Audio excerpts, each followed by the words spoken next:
Muy buenos días, que Dios les bendiga y espero se encuentren bien. Seguimos compartiendo la palabra de Dios en este espacio que tenemos destinado para cumplir con dicho cometido.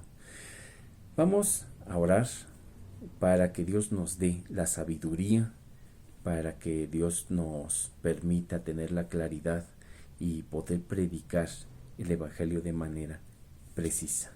Así que acompáñenme en esta oración. Muchas gracias, Dios, por un día y una semana más de vida. Gracias por permitirnos conocerte y seguirte conociendo. Gracias por estar a nuestro lado, por tus maravillas, por tus milagros, por tu misericordia que se renueva día con día. Gracias por estar siempre con nosotros, en todo momento, en todo lugar. Te damos gracias por todo. Te pedimos que nos ayudes a examinarnos, que nos enseñes a examinarnos todo lo que hemos hecho mal esta semana, todo lo que hemos dejado de hacer bien en esta semana y en todo lo que nos recordemos de nuestra vida. Ayúdanos a arrepentirnos plenamente de nuestros pecados, dejar de hacer todo lo malo y hacer las cosas bien, siempre conforme a tu palabra y a tu voluntad. Te pedimos que nos ayudes también en todo aspecto, en saber cómo darte gloria y darte honra, porque eres el único bueno, el único Dios, Padre, Hijo y Espíritu Santo, tres personas, un solo Dios. Gracias por permitirnos conocerte, seguirte conociendo, por este momento que nos estás dando de tu palabra, para poder trabajar en nuestras vidas, y enséñanos a trabajar en esta palabra que estamos aprendiendo, que podamos tener ese conocimiento fresco y que nos brindes la determinación para predicar el Evangelio a toda criatura, y empezando por nuestros seres queridos, porque no nos gustaría que estuviéramos en un buen lugar y ellos simplemente estuvieran muriendo eternamente. Y bueno, te pido primeramente que tengas misericordia de nosotros, porque tampoco sabemos cómo podamos estar contigo. Ten misericordia, te pido, de nosotros, y ayúdanos a predicar a toda criatura. Llega a sus corazones, que podamos enseñar, que podamos vivir el Evangelio, que podamos estar siempre siendo testimonio. Y te damos gracias hoy y siempre por todo. En el nombre del Padre, del Hijo y del Espíritu Santo. Amén y amén. Vamos a darle gloria a Dios y vamos a el Evangelio de Mateo. Mateo capítulo 2, versículo 1. Mateo capítulo 2, versículo 1 dice de la siguiente manera. Primeramente, señala la visita de los magos. Cuando Jesús nació en Belén de Judea, en días del rey Herodes, vinieron del oriente a Jerusalén unos magos, diciendo: ¿Dónde está el rey de los judíos que ha nacido? Porque su estrella hemos visto en el oriente y venimos a adorarle. Bueno, aquí debemos de tomar en cuenta algo. No necesariamente estamos hablando de magos que practiquen la hechicería, no necesariamente estamos hablando de magos que practiquen desaparecer gente, desaparecerse ellos, tener rituales paganos, estar haciendo invocaciones o queriendo demostrar que el ser humano tiene poderes también, y que pues queriendo anular los poderes de Dios o engañándose como si no existieran. No estamos hablando de ese tipo de magia necesariamente. O sea, podemos hablar que, bueno, hay tendencias, hay forma de pensar que señalan que a la magia que se está refiriendo de estas personas son la que se realiza a través de la cuestión científica. Es decir, a las personas que hacen por ejemplo, preparaciones con plantas medicinales, a las personas que hacen mezclas de sustancias, a las personas que ejercen diferentes tipos de ciencia. Podemos señalar que muchas veces se les concibe por ignorancia como magos o brujos o hechiceros, cuando es totalmente diferente. Entonces hay teorías, explicaciones que señalan que estos magos se les llamaba así porque trabajaban con diferentes tipos de sustancias, pudiendo ser el enfoque a la mejora de la salud.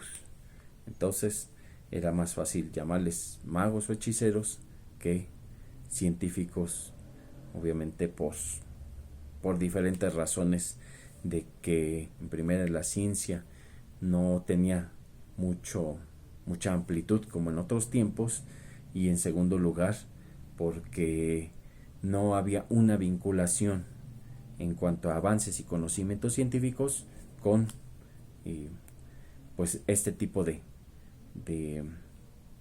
avances también medicinales, por ejemplo. Entonces no necesariamente estamos hablando de magos o brujos, estamos hablando que posiblemente se haga referencia a que sean científicos. Pero bueno, la parte importante es la siguiente. Dice 3. Oyendo esto, el rey Herodes se turbó y toda Jerusalén con él.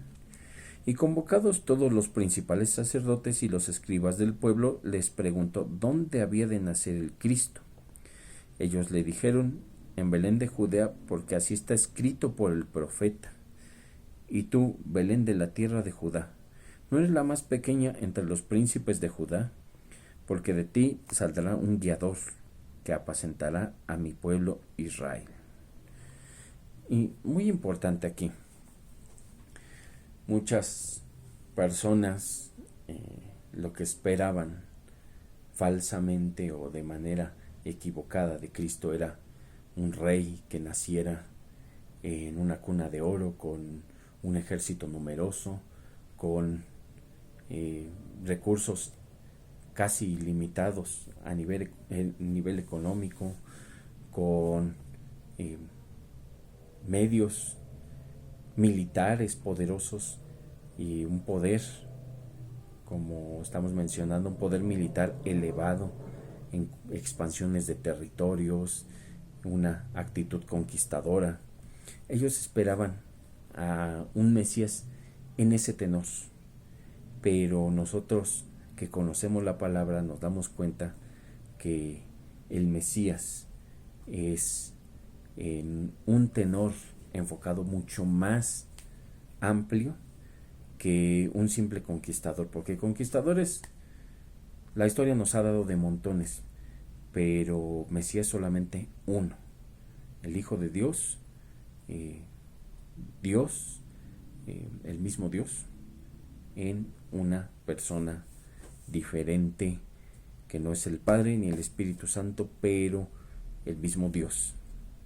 Y entonces, en primer lugar, este tipo de personas se pueden llegar a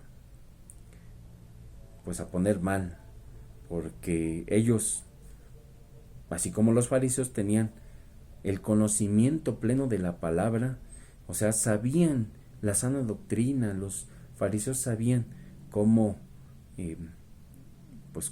qué es lo que Dios estaba solicitando en su palabra, pero no lo ponían en práctica, no lo ponían en marcha, hacían cosas contrarias a lo que estaban diciendo, totalmente distinto de lo que ellos saben y de lo que pudieran estar predicando, porque solamente lo publicaban o lo predicaban de dientes para afuera, pero no mostraban fruto de caminar con Dios, y para empezar, fruto de arrepentimiento.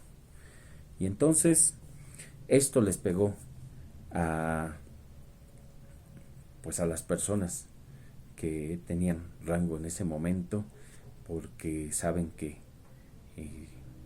está el Rey de Reyes, Señor de Señores, y sienten que pierden territorio, sienten que pierden dominio, sienten que pierden influencia, y todo eso pues les cae de peso. 7. Entonces Herodes, llamando en secreto a los magos, indagó de ellos diligentemente el tiempo de la aparición de la estrella. Y enviándolos a Belén, dijo: Id allá y averiguad con diligencia acerca del niño, y cuando le halléis, hacedmelo saber para que yo también vaya y le adore. Y entonces estamos hablando que hizo la convocatoria el rey Herodes, y que pues era simplemente pues no era para irle a adorar, estaba mintiendo. Y bueno, pues los magos que estaban estudiando primeramente el Antiguo Testamento, la palabra de Dios, sabían en qué momento, sabían cómo se les iba a guiar, y Dios, aquí, que algo que tenemos que tomar en cuenta, no eligió un lugar imponente, uno de las mayores centrales comerciales o de gobierno del mundo para que naciera ahí. Él escogió una pequeña tierra llamada Belén, casa de pan, y entonces mandó a los magos, haciéndoles creer que era para adorarle, o más bien les intentó vender esa idea. 9. Ellos, habiendo oído al rey, se fueron, y he aquí la estrella que habían visto en el oriente iba delante de ellos, hasta que llegando se detuvo sobre donde estaba el niño. Y al ver la estrella se regocijaron con muy grande gozo. Y al entrar en la casa vieron al niño con su madre María, y postrándose lo adoraron, y abriendo sus tesoros le ofrecieron presentes: oro, incienso y mirra. Pero siendo avisados por revelación en sueños que no volviesen a Herodes, regresaron a su tierra por otro camino. Y ahí es donde voy cuando señalo que Herodes les intentó hacer creer eso, pero ellos fueron avisados por Dios mismo de que no tenía buenas intenciones Herodes, y bueno, evitaron darle la noticia, pero sin embargo le llevaron regalos. Señala que cada uno tiene un significado: oro, incienso y mirra, señalando que el oro es pues haciéndole atribución a que es un rey, incienso a que es Dios, y mirra a que es humano, es una persona. Entonces, independientemente de la simbología, lo que estamos viendo es que desde el momento, el nacimiento, y bueno, hasta desde antes del nacimiento, ya se estaba adorando al niño, no necesariamente viéndolo perpetuamente como los romanistas hacen, como un niño perpetuo, si nos estamos refiriendo a la parte de la humanidad. O sea, no es adorar al niño por ser niño, sino adorar al niño porque es el ser humano que va a salvar a toda la humanidad. Y entonces esa parte es muy importante tomarla en cuenta. Después, en el versículo número 13 señala que hay una eliminación de los niños para ver si uno de esos era Jesús. 13. Después que partieron ellos, los magos, he aquí un ángel del Señor apareció en sueños a José y dijo: levántate y toma al niño y a su madre y huye a Egipto, y permanece allá hasta que yo te diga, porque acontecerá que Herodes buscará el niño para matarlo. Y él despertando, tomó de noche al niño y a su madre y se fue a Egipto. Y estuvo allá hasta la muerte de Herodes, para que se cumpliese lo que dijo el Señor por medio del profeta, cuando dijo: de Egipto llamé a mi hijo. Y entonces estamos hablando de más profecías que ya estaban escritas en el Antiguo Testamento, que hacen referencia a que Dios estaba ya señalando la llegada de la persona de Dios, que es Cristo. Y entonces no podemos decir que es, como dije, un plan B, que si no supieron trabajar los del pueblo de Israel con la ley, pues Dios ya reestructuró todo y que ahora ya es la gracia con la que está trabajando. No es un cambio de planes. Dios no tiene plan B ni plan A. Dios tiene un plan solamente. Dios tiene el plan, se cumple porque Él es Dios. Él es Dios y Él es el que define todo lo que va a hacer en todas partes. Y entonces estamos hablando que José tiene en sueños pues el ángel del Señor le avisa, y cumpliendo se lleva a María, se lleva al niño a Egipto. Y bueno, pues en el cumplimiento pasa el tiempo, perece Herodes y, como dice la palabra, de Egipto llamó a su hijo. 16.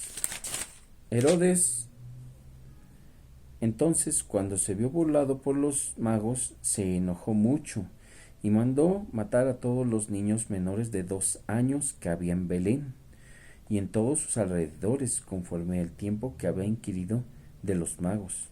Entonces se cumplió lo que fue dicho por el profeta Jeremías, cuando dijo: voz fue oída en Ramá, grande lamentación, lloró y gemido, Raquel, que llora a sus hijos y no quiso ser consolada porque perecieron. Y estamos hablando de muchas vidas inocentes, vamos a decirlo, no inocentes en el sentido de que estuvieran sin pecado. Estamos hablando de que pues, nuestra naturaleza humana es pecar. Desde los primeros momentos nos podemos comportar incluso con egoísmo, pero no estamos hablando de que a nivel consciente se haya hecho algo. Hay debates entre que los niños van con Dios cuando perecen o no, pero pues nosotros hemos encontrado en la palabra que sí se habla de que Dios tiene misericordia de los niños cuando pasa este tipo de situaciones. Y entonces fueron muchas personas. Quiso él hacer una búsqueda de Herodes, del niño, y se deshizo de todos los que entraran con esas características. Y obviamente los tiempos, como señalaron los magos, se basó en eso. Y pues estamos hablando que pues ya no estaban ahí. Dios les avisó, así como le avisó a los magos que tomaran otro camino, que no volviesen con Herodes. Pues obviamente así avisó a José lo pertinente. 19. Pero después de muerto Herodes, he aquí un ángel del Señor apareció en sueños a José en Egipto, diciendo: levántate, toma al niño y a su madre, y vete a tierra de Israel, porque han muerto los que procuraban la muerte del niño. Y entonces no es de que misteriosamente jaló al niño para que llegara a Israel, sino que a través de sueños fue instruyendo también a José para que le pudiera pues brindar esa información de que el rey que estaba persiguiendo ya había fallecido de igual manera. 21. Entonces él se levantó y tomó al niño y a su madre, y vino a tierra de Israel. Pero oyendo que Arquelao reinaba en Judea, en lugar de Herodes su padre, tuvo temor de ir allá, pero avisado por revelación en sueños, se fue a la región de Galilea. Y vino y habitó en la ciudad que se llama Nazaret, para que se cumpliese lo que fue dicho por los profetas, que habría de ser llamado Nazareno. Y entonces es a lo que nos estamos refiriendo. Dios dice y se hacen las cosas. Dios dice esto y pasa. Dios dice aquello y sucede. Y tenemos un gran ejemplo, o tenemos varias profecías desde el Antiguo Testamento que señalan que pues Cristo iba a tener una vida, como después nos confirman en el Nuevo Testamento, hasta señalar el lugar de residencia de Jesús, señalar el tiempo que iba a estar en Egipto, señalar el llamado que Dios le hace a José para que lleve al niño a Nazaret, primeramente pues en la región de Galilea y de ahí en Nazaret, en la ciudad. Y bueno, pues nada de estos detalles se le escapó a Dios, nada se le escapa a Dios, ningún detalle, no hay detalle que se le escape, todo lo tiene contemplado. Tenemos que escuchar su llamada, tenemos que poner atención a lo que Él está señalando, no necesariamente, y no digo que no se pueda, pero no necesariamente tenemos que estar pensando que nos va a hablar en sueños, o tenemos que estar diciendo que nos habló en sueños, o sugestionándonos de que cualquier cosa que suceda en nuestros sueños es porque Dios la mandó. No tenemos que estarnos sugestionando de ese tipo de cosas, pero sí tenemos que estar atentos a la palabra profética más segura, que es la palabra de Dios, que es lo que Dios nos dejó para estudiar. Tenemos que estar atentos a lo que Dios quiere con nosotros, a lo que Dios quiere que hagamos en el momento indicado. La palabra nos enseña cómo trabajar, cómo actuar, cómo pensar en los tiempos adecuados, cómo pensar en tiempos que no son adecuados. Por ejemplo, cuando estamos orando mucho por algo y Dios ha decidido no dar respuesta, o no dar la respuesta aún, pero Dios nos dice qué hacer en tiempos y fuera de tiempos. Y entonces debemos de tomar esa mentalidad, debemos de estar atentos a la palabra, debemos de estar estudiando la palabra, porque no se trata solamente de estar escuchando los videos, de estar escuchando cualquier, no sé, la prédica. Tenemos también nosotros que dedicarnos a un tiempo de estudio de la palabra, tenemos que estar leyendo la palabra, tenemos que analizarla, que mentalizarla, que reflexionar. No se trata solamente de decir nosotros ya la leímos y vámonos a su casa cada quien. No, se trata de reflexionar qué nos está diciendo Dios en este momento que hagamos, qué nos está enseñando Dios en nuestro corazón para realizar, de qué manera Dios nos está hablando. No se trata de decir, es que ese versículo es para mi primo, ese versículo es para mi hermano. No. Estamos nosotros leyendo, estamos instruyéndonos. Ese versículo es para nosotros, ese versículo no es para otra persona. Y si vemos que otra persona también está teniendo problemas y un versículo le puede dar orientación, le puede dar guía, le puede redarguir, le puede exhortar, bueno, pues también se lo decimos, pero primeramente para nosotros debemos de tener en cuenta la palabra, debemos de tener en cuenta los versículos que estamos leyendo, pero no dejar a un lado la palabra de Dios, porque no sabemos si en algún momento estemos padeciendo una u otra situación, y Dios nos enseña en su palabra misma cómo salir adelante, cómo estar enfocándonos a Él, cómo orar, incluso hasta tener paciencia, incluso hasta soportar las penas, las tristezas, la necesidad. Pero Dios nos enseña cómo. Y no siempre tiene que ser de la misma manera que nosotros tengamos en mente o que queramos. Puede ser de diferentes maneras, y Dios define cuál es la manera correcta en la que se hacen las cosas, porque Él es bueno y Él es quien todo lo sabe. Entonces tenemos que estar siempre concentrados en la palabra de Dios. Tenemos que saber cómo Dios brinda esa palabra y ese conocimiento para que lo cumplamos, y tenemos que enfocarnos en pues cómo Dios nos enseña las cosas que hagamos para poder tener un vínculo espiritual más fuerte.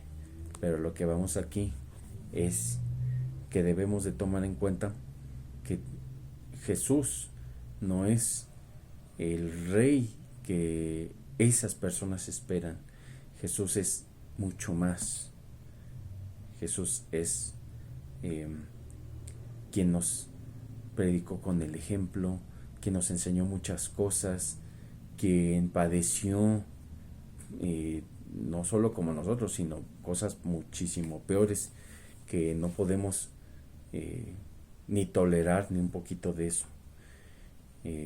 No podemos decir es que Dios no nos comprende, no podemos decir es que no sabe lo que estoy pasando, cuando en primera Dios sabe todo, y en segunda Dios pasó humillaciones, burlas, maltratos, traiciones, pasó muchas cosas muy malas, y decir que no nos comprende es realmente algo que no debemos tampoco de estar pensando de una manera así.